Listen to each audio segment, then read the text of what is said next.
Okay, I'd like to thank all of you for coming. This is going to be sponsored by the Charles City County Richard M Bowman Center for Local History and also the African American Heritage Society of New Kent. Now, originally we were going to have both Miss Judy Ledbetter and also LaVon Allen. However, Miss Allen had an appointment that she could not turn down today with a certain vaccine. So she was not able to make it, which is good news in this case, actually. So without further ado, I'm going to have Judy go ahead and start our presentation, which is titled, I Was Always a Union Man. You have to do that, Judy. Okay, welcome. I thought Nancy had to unmute me. I'm happy to be here and happy to make this presentation, and will do my best to fill in the New Kent information as best I can. There we go. What I'm going to do today is start and discuss contributions made first by contraband laborers, next by the men who joined the US Navy and the US colored troops, and finally the contributions of local residents who aided the Army by acting as spies and guides and providing goods and services.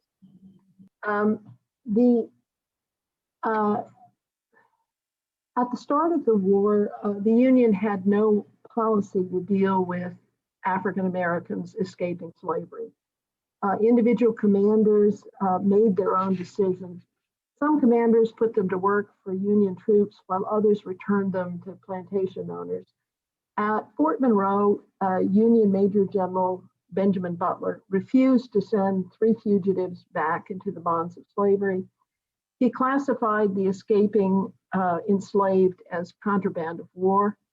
And because of his actions, a federal policy was instituted on August 6, 1861, whereby fugitive slaves were declared to be contraband of war if their labor had been used to aid the Confederacy in any way. And if found to be contraband, they were declared free. This first emancipation promised freedom to enslaved who could make their way to Union lines. And thousands began to do so. As Butler wrote in his biography, the Negroes came pouring in day by day. And the third day from that, I reported the fact that more than $60,000 worth of them had come in, and that I had found work for them to do, had classified them and made a list of them so that their identity might be fully assured, and had appointed Commissioner of Negro Affairs to take this business off my hands, for it was becoming onerous. Under a later directive, contraband laborers were to be paid. I just wanted to point out here that throughout I will be using the contemporary sketches, and you will notice big differences in the sketch artists. Some portray African Americans completely naturally, and others already use sort of the stereotypical features and descriptions that we might more commonly associate with the Jim Crow era. As the Army of the Potomac began moving up the peninsula in what would become known as the 7 Days Campaign, one of the first stops was at Cumberland Plantation in New Kent County on the Pamunkey River. This photo, which has been colorized, an interesting technique that's now available, is absolutely one of the iconic photographs of the Civil War. You will see it almost more commonly than any other photograph of enslaved people. And it was taken not far from here at Cumberland Plantation. One of the startling things you will notice if you kind of study the photograph is that there are almost no adult males in the photograph. It's almost exclusively women and children. And that is because the taller families enslaved laborers who'd been sent to work on the fortifications had already made their way to Union lines, and others, I'm assuming, did so as soon as the Army arrived. McClellan wrote in his memoir or diary that the man in front was named Henry Armistead, and he consulted with General McClellan about what he should do with money he had acquired by the fact that he was able to hire himself out on some occasions and make some money for his own use. The woman kind of seated in the left side of the doorway was his wife, Mrs. Armistead. As the Army started to move up the Pamunkey River, the next major point of encampment was at the White House, the home of the Custis family. They arrived there on May 16, 1862. And the large number of Union vessels that arrived with supplies provided the first way for women and children who could not travel with the Army to make their escape to Fort Monroe. Neighboring Hempstead Plantation, which was the home of the Webb family, was also visited by Union troops. And we assume, because they were later recorded as dependents on the government farms at Fort Monroe and Princess Anne County, and reported their former enslavers as members of the Webb family from New Kent, that the following were able to make their escape at that time: Amy, Nelson, Caroline, Polly, Logan, Dinah and Mary King, Sally Robinson, Clarissa Slate, Ellen and Henry Smith. They were living at Fort Monroe, and Winnie and Mary Luan, and I think that was probably Lemon or Lewis, and Millie Brown were recorded as dependents at the Downey farm. The same Freedmen's Bureau records record Garlic family enslaved laborers, Hannah and Fanny Fox, Winnie Stewart, Keziah Nash, Mary and Eldridge Fisher, all at Fort Monroe. And the likelihood is that they might have escaped during Jeb Stuart's ride around Richmond. One Union officer wrote that, who was at Garlick's Landing, hundreds of Negroes running back and forth to their miserable shanties gathered up their little effects and hastened to the vessels that were about slipping their cables. These are Union soldiers at St. Peter's Church in New Kent, in May of 1862. Well, after 7 days of what was some of the bloodiest and most bitter hand-to-hand fighting during the Civil War, the Union Army ended up at Harrison's Landing, namely Berkeley Plantation and Westover Plantation, and set up camp where they remained for 6 weeks from July through early August. And it's hard to imagine how this small county with about 5,000 residents was impacted by the arrival and residence of 100,000 Union soldiers. I think it can't be overestimated. One of the enslaved at Westover later was interviewed by the WPA when they were collecting narratives of the enslaved. Her story is titled Sister Robinson. We've later learned that her correct name is Margaret Douglas Robinson. She was 14 years old at the time and recollected that it was a summer that brought the curse of the caterpillars with the Yankees. Both of them was so thick you could hardly step for stepping on some of them. The encampment, viewed by one Union sailor, was described as being a busy seaport city. He estimated that 600 ships plied the river between Newport News and Berkeley. There were 3 wharfs at Westover and 3 at Berkeley, which accommodated about 100 ships at a time. And contraband workers conducted the heavy work of loading and unloading the vessels.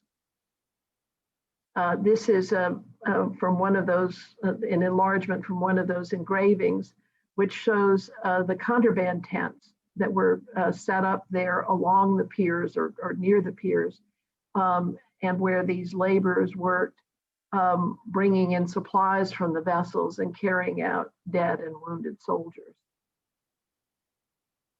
I've included this photograph that was taken across the river at City Point in 1864, just because it gives you a more human picture of what these laborers at Harrison's Landing probably looked like.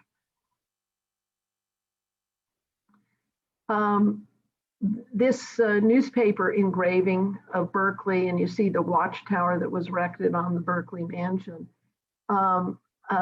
reported that this was the first time when contraband workers had been employed in the digging of wells. And in this sketch, you see both men and women who are engaged in washing clothing for the Union troops. I think this was taken right about at the site of the old original Charles City Courthouse, Westover Church, and Tavern, judged by the height of the cliff or the bank here. And this is another sketch which we believe was made at Harrison's Landing, showing contraband tents within the encampment itself.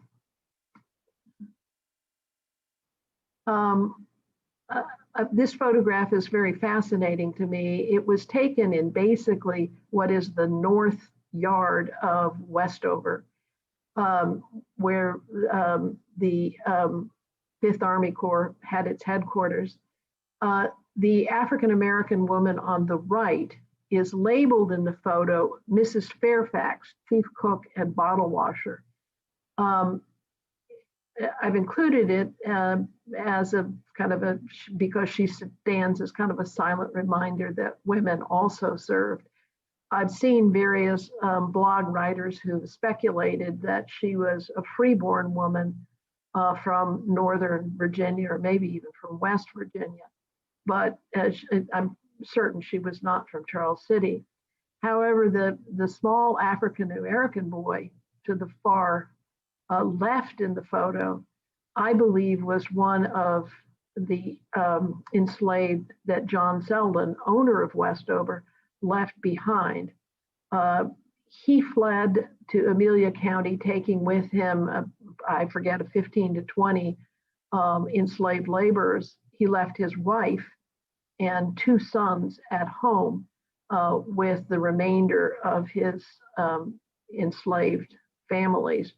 And I think that this young boy might be the son of Jarrett Wallace, who was Selden's head man, butler, various different titles, who was at Westover and had a number of children, and the child is about the right age to have been his eldest son, John B. Wallace. This is another photo looking the opposite direction, looking at Westover. Countless numbers of dignitaries visited McClellan, foreign dignitaries, American dignitaries, at Harrison's Landing, and we've not yet successfully identified this gentleman, the 2 gentlemen and the young child with them, but there's some thought they may be European. But the interesting thing to me are the 2 African-American men who are indicated with the arrows, who I believe are Selden enslaved, and I believe that the man in the white jacket likely is Jarrett Wallace himself. I love this sketch because it is one in which the figures are, to me, completely natural and kind of convey an entirely different feeling. It's entitled Negroes Leaving the Plow, and was made as the Army left Harrison's Landing. A special report that was required by the Auditor of Public Accounts in 1863 listed 497 Charles City enslaved laborers who had gone to the enemy, most of them leaving with McClellan's army. And I should have mentioned this at the outset. The reason why contraband laborers or the contraband workers, the contraband escapees are so important is not simply because of the labor they provided, but because of the labor they denied. By escaping slavery, they deprived the Confederacy of their unpaid labor. They demoralized their owners, and they reduced or impaired the reasons for fighting that the Confederacy had. And so that's in part why I begin with them, because I don't think that their contributions are recognized as frequently as perhaps they should be.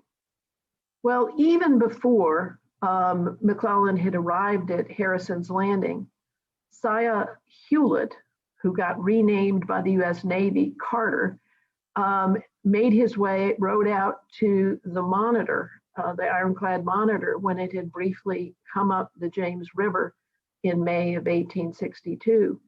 The bursar of the Monitor recorded in his journal about Siah's arrival. He was fired at because they didn't know who was boarding the vessel.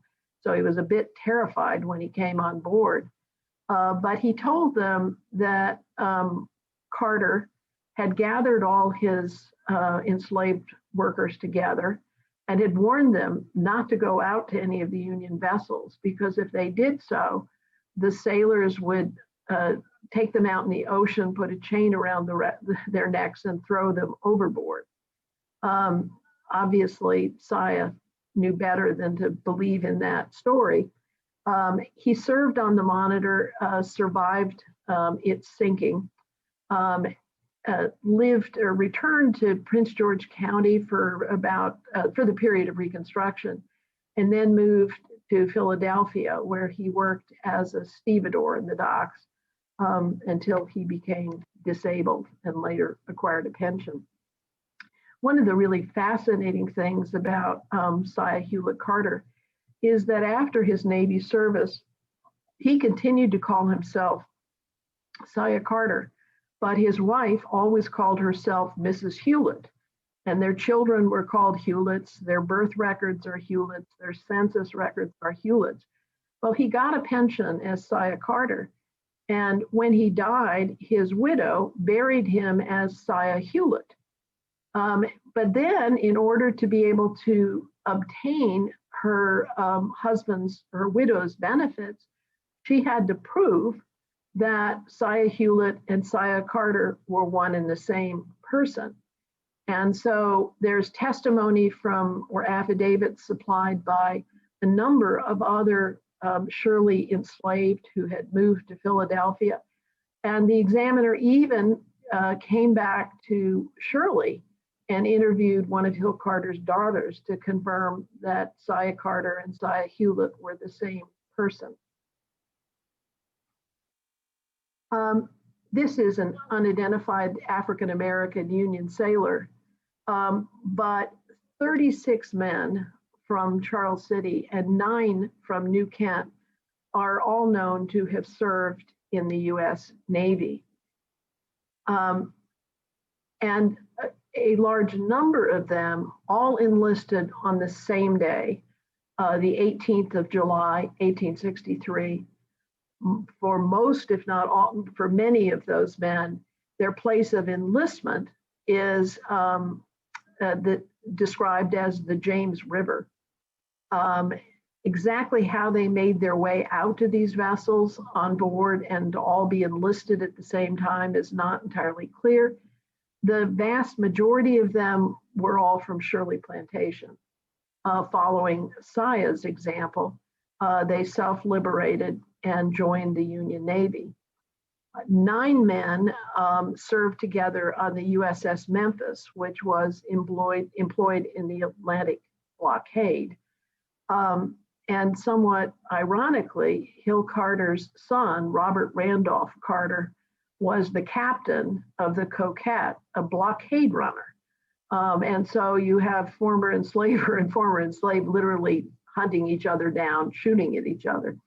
Men who served on the Memphis together were Abraham Brown, John Christian, William Cooper, William Gilchrist, Martin Hewlett, a brother of Siah, Charles Lewis, Philip Pride, Andrew Sampson, and Johnson Watkins.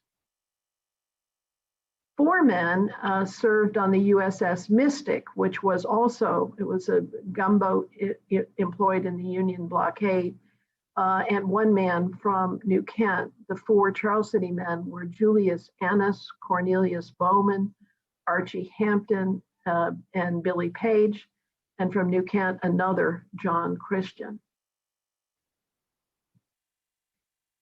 Formal recruitment, and it's important to note that the US Navy began enlisting persons of color long before the formal recruitment of US colored troops began. And it happened in just sort of the same way as vessels all up and down, Union vessels all up and down the seaboard, the Atlantic seaboard would make their way up rivers and creeks and valleys, escaping enslaved, would make their way out to the vessels and were taken on board and were enlisted. After the formal recruitment began in May of 1863, we know of 83 men from Charles City and 37 from New Kent who are known to have served. The number is unquestionably higher because the only place of enlistment for a number of men is Virginia, and no county or city designation is provided. Additionally, I observed when I went through the descriptive books for a number of the units that were organized in this area, a surprising number of men listed their place of birth as Canada, which I think was obviously an effort to make sure that their former place of residence and former enslavers couldn't be found if things did not go as they hoped they would. Private Washington Fields was a New Kent man who served in the 45th Regiment. He had been born enslaved. He escaped and joined this unit on July 1864 in Wheeling, West Virginia. He fought at Chaffin's Farm and New Market Heights and was at the Appomattox Courthouse during the surrender of Lee and his army. The state of West Virginia awarded each member of the 45th a Medal of Honor for their service. And the medal awarded to Private Washington Fields is still awaiting a family member to collect it. He died at the U.S. Government Hospital in Portsmouth on February 2nd, 1865, and is buried in the Hampton National Cemetery. Yeah.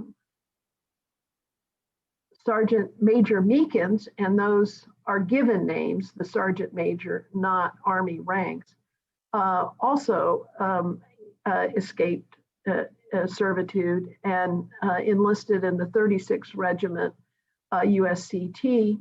He enlisted at Portsmouth on October 6, 1863, fought in the Battle of New Market Heights, and died a natural death, is buried at the National Cemetery in Hampton, Virginia.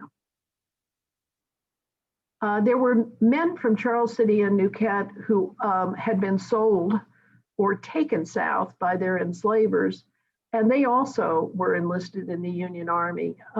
30-year-old house servant Matthias Queen from Charles City was enlisted in the 3rd U.S. Colored Cavalry at Vicksburg, and 19-year-old Nelson Meredith gave his place of birth as White House Landing, Virginia, a place we visited a little bit earlier in this PowerPoint.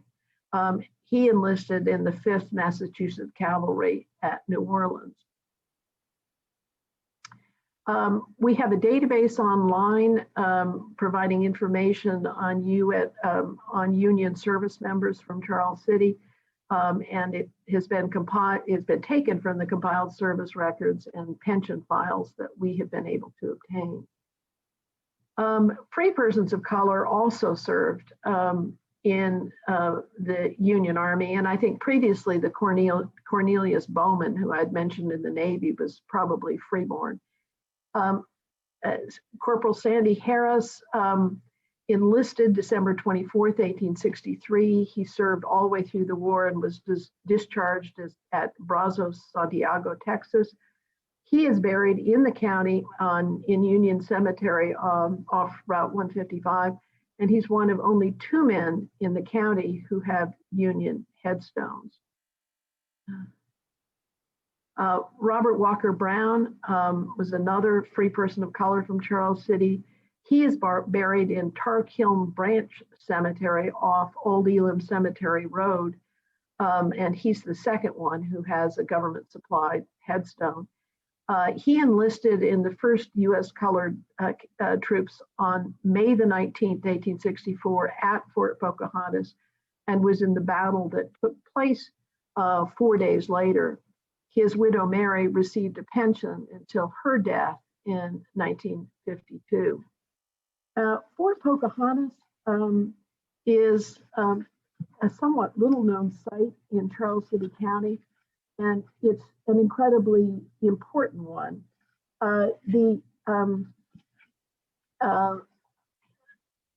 It is one of the best preserved fort sites in America. It was built entirely by U.S. colored troops. It was the only engagement in Virginia in which a majority of the Union forces were USCT, and it was the first major test of the USCT after the Fort Pillow massacre. The USCT defeated an attacking force twice their number, and it was in battle fought under so-called Black Flag, under a threat of massacre if they were to lose. The men of the 1st and 22nd Regiments, under the command of Brigadier General Edward Augustus Wild, landed and hastily began construction of the fort on May 5, 1864. Wild, a Harvard-educated physician, had been chosen to lead USCT regiments because of his uncompromising belief in the value of Black soldiers. On May 23rd, 1864, Major General Fitzhugh Lee, a nephew of General Lee, of Robert E. Lee, set out from Atlee Station north of Richmond with 2,500 men to attack the fort. After an all-night ride, the Confederate cavalry arrived at the fort around 11 a.m. on May 24th. At the time of Lee's arrival, Wild had about 900 men from the 1st and 10th USCT in the fort, and the entrenchments were only about 1/3 complete. Lee sent a message to Wild demanding that the soldiers should surrender, in which case they would be made prisoners of war. If they failed to surrender, Lee said he would not be answerable for the consequences, meaning all of the soldiers and their officers would be killed. Wild rejected the offer and commenced the battle. Tragically, men from Charles City were on both sides of the entrenchments in this engagement. There were at least 10 Charles City men who were enlisted in the 1st USC in the days leading up to the battle. The men were Banks Bradley, Jesse Braxton, I may have their names on this next slide, let me see, yes. Robert Brown, Samuel Harrison, William Henry Harrison, Robert Lewis, Samuel Scotland, Robert A. Watkins, Albert Williams, and Oliver Williams, and men from Charles City County who served in the 3rd Virginia Cavalry were on the Confederate side in this battle. During the summer of 1864, white soldiers from the 143rd Ohio Volunteer Infantry were stationed at Fort Pocahontas. In a letter home, one of the soldiers wrote about the action in which General Wild had to fight with General Fitzhugh Lee, and wrote, "Whipped him most shamefully." He also wrote about the colored troops I have seen regiment after regiment passing backward and forward, cavalry, artillery, and infantry, and they are the finest looking men in the field. As a general thing, they are large, mostly young, and of all colors, from white to as black as a crow, and nearly all of them has been slaves. I find by talking with the white troops that they have no objection to the black troops taking a position with them in the field, and if necessary, they lead the column and take all the honor. The letter writer also observed that "Remember Fort Pillow" had become both a taunt and a battle cry in engagements where USCT were pitted against Confederate forces.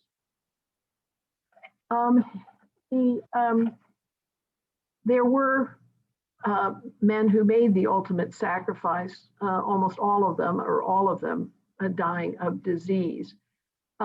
Bowling Bradby, he's incorrectly named Bolin Bradley, died at Fort Monroe, May 16, 1864. His grave is on the campus of Hampton University. Five more Charles City men are known to have died in service, all of disease: Jacob Lewis, Samuel Miles, Samuel Pryor, Matthias Queen, and Charles Young. 6 men from New Kent died in service: George Carter, Joseph Douglas, Washington Fields, Thomas Seaton, and Warner Smith. The USCT constituted about 1/10 of the manpower of the Union Army. About 20% of the USCT soldiers died, a rate about 35% higher than that for white Union troops. Despite heavy casualties, many fought with distinction, and 15 USCT received the Medal of Honor. We have 2 headstones here who are not of men who died during the war, but of Sergeant Major Meekins, whose photo we saw before. And the other is of Rosius Short, who escaped from Sherwood Forest probably in the winter of 1863. He enlisted in the 1st U.S. Colored Cavalry at the age of 39 and was promoted to corporal. Following the war, he continued to live in Hampton and worked for the Old Soldiers' Home, I believe, as a gardener, and then in his later years was a resident of the home. And he's buried in the National Cemetery there. Finally, moving to the contributions made by local residents. The Southern Claims Commission was established after the war to compensate property owners whose property had been taken by the Union Army. And in order to prove a successful claim, the claimant had to establish various things. They had to establish that the property was taken as by official act, not accidentally destroyed or stolen, for example. They had to prove its value, but most importantly, they had to prove their loyalty to the Union.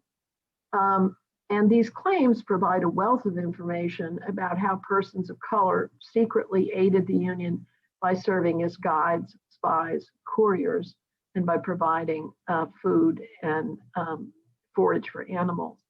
18 Charles City residents and 7 New Kent residents filed successful claims. William Henry Brisby of New Kent, he was born to a free colored man and a Pamunkey Indian woman named Mariah. He became a well-established blacksmith and owned a successful business. His lengthy claim says that he took not less than 100 people through the rebel lines and helped them to escape by boat. He also hid 2 Union officers who had escaped from Libby Prison in the famous Libby Prison escape. And he was arrested and taken to Castle Thunder on several occasions, but released for lack of proof. New Kent resident Frank Sweat was a farmer and a wheelwright who lived at Plum Point. He had been born on the Pamunkey Reservation and claimed his native ancestry. Sweat proved his loyalty to the Union by explaining that as an Indian, he was one step from a slave. He also told how he hid 2 Union officers who had escaped from Libby Prison, probably the same ones who were aided by Brisby, for a week and then took them at night by boat down the York River to a place where they could safely proceed, giving them his boat. The Daily Dispatch carried a complaint about Indians and free Negroes being in the regular employ of the Yankees. This August 8th, 1863 article in the Daily Dispatch complained that Indians at Indiantown, that was the name for the Pamunkey Reservation, and free Negroes in Charles City were acting as guides to raiding parties and pilots to the gunboats, as well as reporting all of the Confederate movements. Alan Pinkerton, who was head of the Union Intelligence Service, is pictured here at Cumberland Landing. We're going back to almost the first slide of this program, May 14th, 1862. He's speaking to a Black man who was likely providing information. Jackson, whose surname we don't know, a New Kent slave belonging to George Williams, was later accused in May 1863 of guiding Yankees on their recent raid through the county.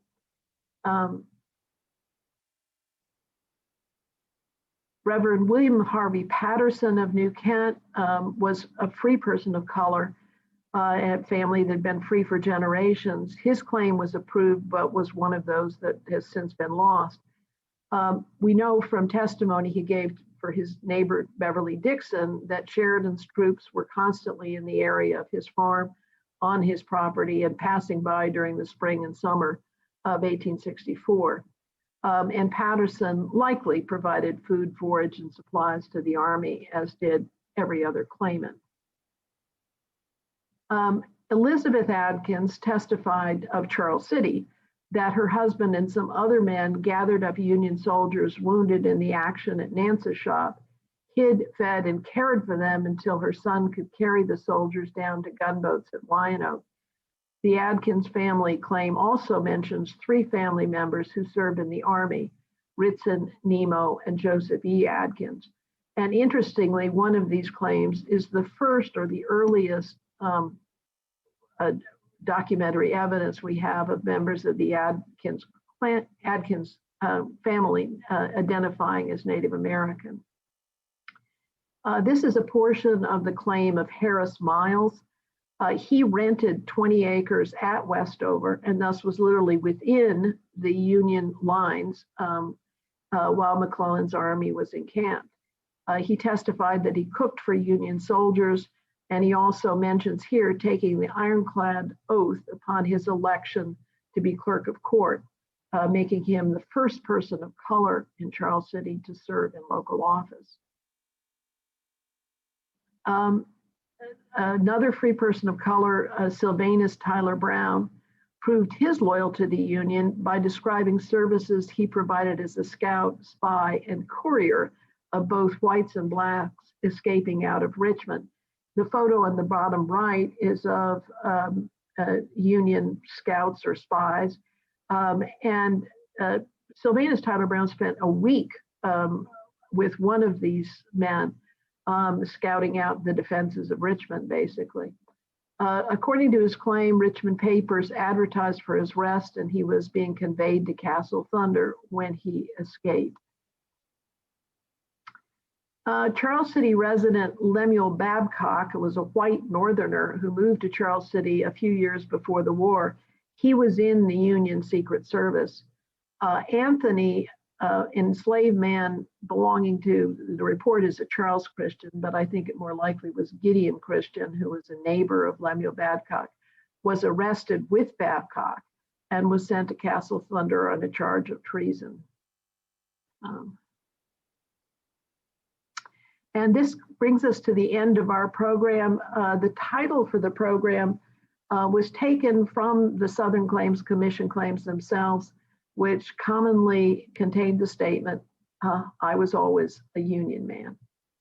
And if any of you has a question, I would be happy to try to answer it.